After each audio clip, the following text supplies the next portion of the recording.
The conflict in the Democratic Republic of Congo has been a headline-grabbing issue for years. However, the recent intensification of the battles involving the M23 rebel group and the South African Army has brought the region into sharper focus.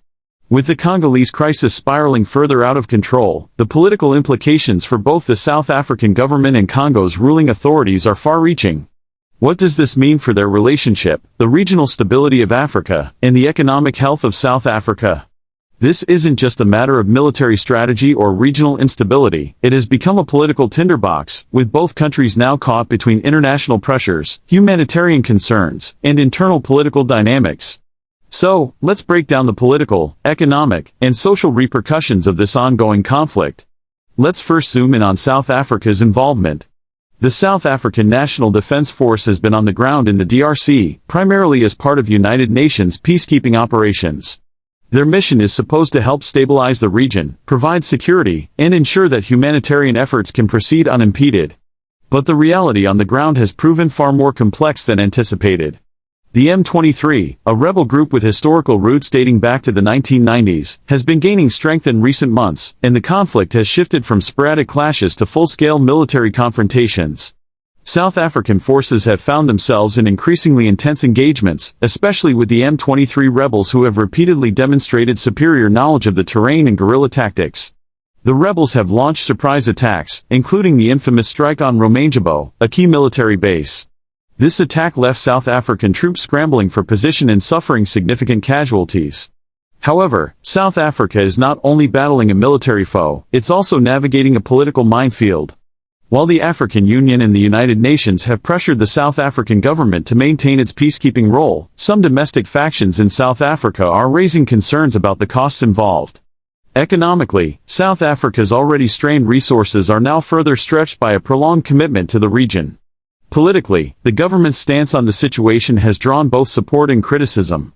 Some citizens see the mission as a moral obligation, contributing to regional stability. Others question the wisdom of committing resources to a conflict that appears increasingly difficult to resolve. The M23 rebels themselves have become a symbol of defiance against the Congolese government. Formed in the aftermath of the Rwandan genocide in the 1990s, the group's initial fight was fueled by a sense of marginalization by the Congolese government. Over the years, the M23 has fractured and reformed, but its central goal remains the same, a demand for autonomy, greater political inclusion, and recognition of their rights. The group's latest resurgence is partly tied to the ongoing failures of the Congolese government to address the concerns of various ethnic groups, particularly those in the eastern part of the country. Many members of the M23 feel that they have been excluded from political processes and have been subject to violent repression. This historical grievance has turned into a full-blown insurgency that now threatens the political stability of the entire region.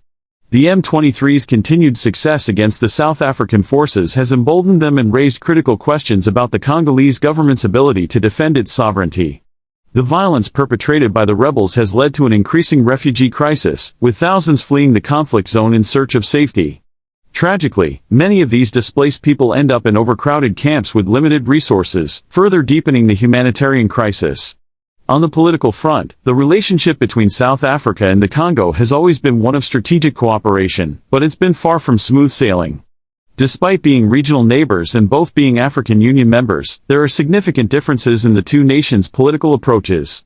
South Africa, with its relatively stable democracy and booming economy, has often positioned itself as a peace broker in the region, while Congo's governance has been marked by instability, corruption, and occasional authoritarianism. This gap between the two countries has created friction.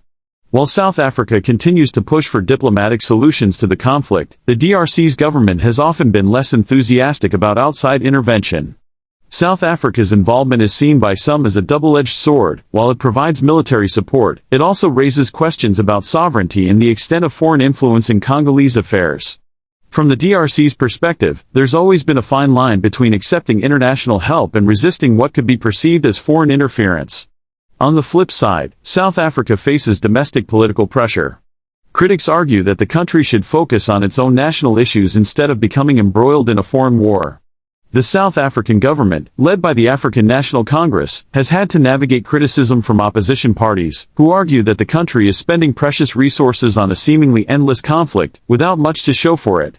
These political debates are further complicated by the economic realities at home. Please, remember to subscribe, like and share. Let's talk about the economic consequences, because there are plenty. South Africa is already facing a multitude of internal challenges, from unemployment to high inflation, and the DRC conflict is adding an extra layer of strain. The cost of maintaining military personnel in the region, coupled with the logistical challenges of operating in such a volatile and remote environment, has created a substantial financial burden. In the short term, this ongoing military engagement could drain South Africa's military budget and put pressure on other domestic programs.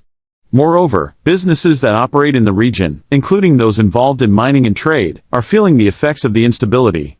With the DRC's economy grinding to a halt in many areas, South African companies that rely on Congolese resources or trade routes are facing losses and disruptions. In the long term, the conflict could undermine South Africa's efforts to present itself as a leading economic power on the African continent. There are growing concerns that continued military engagement in the DRC could undermine the country's reputation as a stable investment destination. In addition, the loss of human lives, including South African soldiers, and the increasing refugee crisis will also have social costs. Perhaps the greatest casualty in this conflict is the human cost. The ongoing violence between the M23 rebels, the South African military, and the Congolese government is not just a political or economic issue, it's a humanitarian one.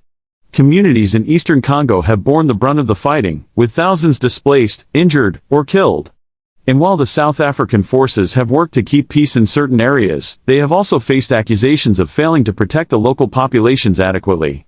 For civilians living in the conflict zones, it's a daily struggle to survive amid constant fear, uncertainty, and loss.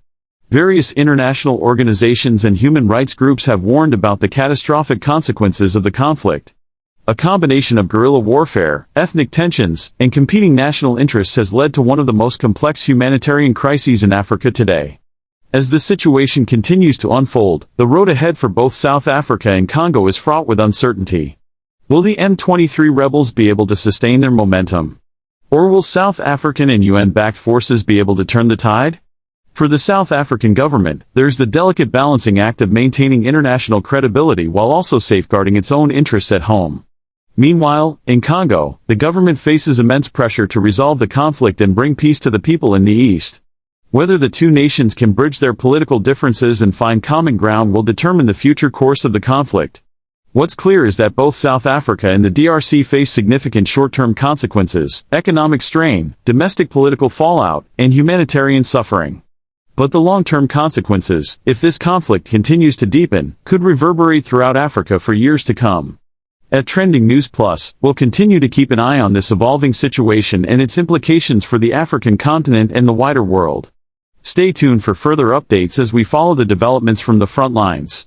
Share your thoughts in the comments, like this post, and don't forget to subscribe for the latest updates on this and other global issues.